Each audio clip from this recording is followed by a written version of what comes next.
क्या आप तब भी पाकिस्तान की मदद करना चाहेंगे जब उसका खर्चा जीएसटी और इनकम टैक्स लगाकर आपसे ही निकाला जाएगा? बिल्कुल नहीं, क्योंकि पाकिस्तान के द्वारा हमें निरंतर ही धोखा मिलता आया है। जो एहसानों की कद्र न करे और एहसास के बदले में हमला करने का कोई भी अवसर न चुके, उनकी मदद करना सांप को दूध पिलाने के बराबर ही होगा। किंतु हमारे चाहने या न चाहने से होता भी क्या है? देश की विदेश नीति कई अन्य बातों पर निर्भर करती है। अभी तक तो भारत की पाकिस्तान के प्रति नीति आपसी संबंधों को मजबूत करने वाली ही रही है। भारत ने इसके पहले भी यथा समय पाकिस्तान को उसकी जरूरत के अनुसार मदद की है। यह अलग बात है कि पाकिस्तान की ओर से इसके बदले में आज तक सिर्फ और सिर्फ धोखा ही मिला है। इसलिए ऐसे प्रश्न प्रासंगिक होना लाजिमी ही है। कश्मीर से धारा 370 हटाए जाने के बाद पाकिस्तान ने भारत पाक व्यापार एक तरफा बंद कर दिया, किंतु जीवन रक्षक औषधियों की खेप फिर भी जाती रही। You have a neighbor who will not trade with you, who's a member of the WTO and before that of the GATT, but who will not extend MFN status even though they are legally obliged to, and we did. You have a neighbor who would not allow you connectivity. So we have, for example, the potential to use Pakistan to transit on to Afghanistan or Iran, but they will not allow you that connectivity. Who in many ways have slowed down regionalism, largely because of a concern that might integrate them more with our economy, who filter people-to-people interaction. So it's a very challenging neighbor. Okay? Now, all of that you could still handle if they then don't do the one thing which is actually unacceptable in the world today, which is to conduct terrorism as, in their eyes, a legitimate tool of statecraft, as a way of pressurizing you to come to the negotiating table. Now, it's not that it's never been done before in history, but it's not today acceptable as a sort of norm of international relations anymore. There's no part in the world, I mean, you have terrorism in different parts of the world, but there's no part of the world where a country uses it consciously, deliberately as a large-scale industry against its neighbor. So for me, the issue is not do you talk to them, don't you talk to them. Of course, I mean, everybody wants to talk to the neighbor. The issue is, how do I talk to a country that is conducting terrorism and which frankly I would say follows a policy of implausible deniability. That, you know, they do it, they kind of pretend they don't do it, they know that that pretense is not serious, but yet they do it. So how do you address that? I think it's a huge challenge for us. गौरतलब यह है कि पाकिस्तान में हाल ही में उत्पन्न प्राकृतिक आपदा आने के पूर्व ही शहबाज सरकार ने बिना शोर मचाए भारत से जरूरी सामानों, खासकर चीनी और फार्मास्यूटिकल्स की खरीदारी शुरू भी कर दी है। यह खरीदी किस ट्रेड रूट से हो रही है, यह बात पाकिस्तान की सरकार जानती है। पाकिस्तान की नीति सदैव ही अपनी आवाम को बेवकूफ बनाने वाली रही है। वे जनता को दिखाने के लिए अधिकृत सूचनाएं कुछ जारी करते हैं, लेकिन बैकडोर से वो सभी काम करते हैं जिनको न करने के बयान भी जारी करते रहते हैं। बस, और यार आप लोग ये छोड़ दें, खुदा का खौफ करें। मैं जिधर जाता हूँ पीछे से खबर बना देते हैं, कोई बायलैटरल डायलॉग नहीं हुआ, कोई बैक चैनल डायलॉग नहीं हुआ।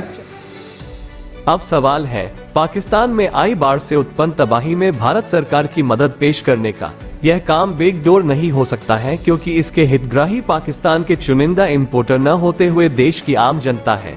जाहिर है भारत की ओर से जाने वाली सभी राहत सामग्रियों पर भारत सरकार का लोगो या राष्ट्रीय निशान तो अंकित होगा ही। इसके साथ ही इसके बारे में कम से कम भारत सरकार की ओर से भी अधिकृत प्रेस नोट जारी किया जाएगा। पाकिस्तान के पत्रकार, समाज सेवी और विदेशों में रह रहे बुद्धिजीवी भारत से मदद लेने के पक्ष में दिखाई दे रहे हैं। उनका कहना है कि जब पाकिस्तान भारत से क्रिकेट खेल सकता है तो व्यापार करने में क्या आपत्ति हो सकती है।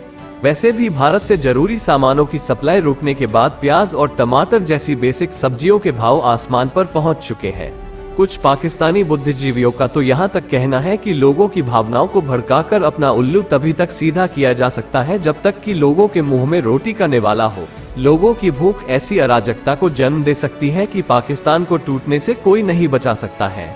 हुकूमत की आवाम पर महंगाई की बमबारी जारी। यूटिलिटी स्टोर्स पर 1 किलो घी की कीमत में 208 रुपए तक इजाफा। एक माह में पेट्रोल की कीमत में 84 रुपए का इजाफा कर दिया। बिजली के औसत टैरिफ में 7 रुपए 91 पैसे का बड़ा इजाफा। हुकूमत आटे की कीमत को कंट्रोल करने में नाकाम नजर आ रही है। ओपन मार्केट में गंदम मजीद महंगी होने का खदशा। पेट्रोल और डीजल मजीद 30 रुपए फी लीटर महंगा। मुल्क में महंगाई की सालाना शरह 28 माह की बुलंद तरीन सतह पर पहुँच गई है। मई में जो प्याज है 36%, चिकन 17%, इस तरह अंडे 13% महंगे हुए हैं। एक हफ्ते के दौरान जिंदा मुर्गी की कीमत में 33 रुपए 66 पैसे फी किलो इजाफा हो गया।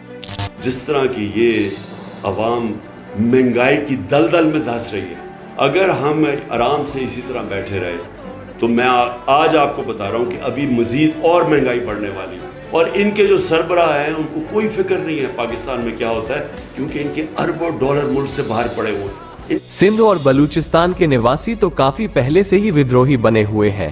तहरीक-ए-तालिबान पाकिस्तान नामक संगठन वहां रोज धमाके कर रहा है। ऐसे में बाढ़ में फंसी आम जनता का गुस्सा भी सरकार की नीति के खिलाफ बढ़ता चला गया। तब क्या होगा? अब प्रश्नानुसार बात करते हैं कि भारत सरकार के पास लोगों पर टैक्स लगाकर राजस्व के रूप में प्राप्त आय से पाकिस्तान की मदद करना चाहिए या नहीं? इसके बारे में हमारा रुख क्या होगा? 1. यह प्रश्न पाकिस्तान के द्वारा व्यापार मार्ग खोलने के बाद ही उत्पन्न होगा। अभी तक पाकिस्तान की सरकार भारत से मदद लेने के विषय में सिर्फ विचार ही कर रही है। उन्होंने अधिकृत रूप से ट्रेड रूट खोलने का अभी तक निर्णय ही नहीं लिया है। अतः भारत सरकार का इस बात पर विचार तो पाकिस्तान की प्रारंभिक पहल के बाद ही किया जा सकता है। 2. यदि पाकिस्तान इस पर विचार करने के बाद मानवीय आधार पर भारत सरकार से मदद मांगता है तो इस विषय में हमारा रुख काम नहीं आएगा, क्योंकि हमारी सरकार देश के दीर्घकालिक हितों को देखते हुए ही इस विषय में कोई फैसला ले सकती है। I am completely with you. I don't have any difference about the need, for us to get along with neighbors and for India and Pakistan to get along. The issue is not coming to the table. The issue is in what manner are you coming to the table? You were invited to this meeting. Okay, you came happily in your best clothes. I could have also gone to your house, put a gun to your head and brought you to this table. So my problem is, if a neighbor says, I'm going to do cross-border terrorism and that will bring you to the table, I have a problem coming to the table. So what I would hope, and I'm a very, very optimistic person, anybody in diplomacy and anybody in politics has to be optimistic, because we have to believe there's a better world, otherwise we won't be working towards it. बहुत ही संभव है यह मदद नकदी के रूप में न दी जाकर राहत सामग्री के रूप में दी जाए, लेकिन इसके साथ ही यह भी सुनिश्चित किया जाना चाहिए कि सामग्री का वितरण वहां की सरकारी एजेंसियों द्वारा ही किया जाए, उन आतंकवादी संगठनों के द्वारा नहीं जिन्हें पाकिस्तान सामाजिक संगठन कहकर प्रचारित करता रहा है। यह समझना भी जरूरी है कि पाकिस्तान की तरफ से मदद चाहने पर भारत सरकार की ओर से मदद की जाने की संभावना क्यों हो सकती है? 1. देश सिर्फ रिश्तों को बदल सकते हैं किंतु पड़ोसी नहीं। भारत पाकिस्तान की निर्भरता का पूरक सप्लीमेंट बनना चाहेगा।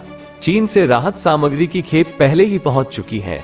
हर मदद और धोखा इतिहास की लकीरें बनता जाता है, जिस पर विश्व समुदाय की भी नजर बनी रहती है। 2. राहत सामग्री के रूप में की गई कोई भी मदद पाकिस्तान के सैन्य संसाधनों में वृद्धि नहीं करेगी, अतः ऐसी मदद करने से भारत के प्रति कोई खास खतरा उत्पन्न नहीं होगा।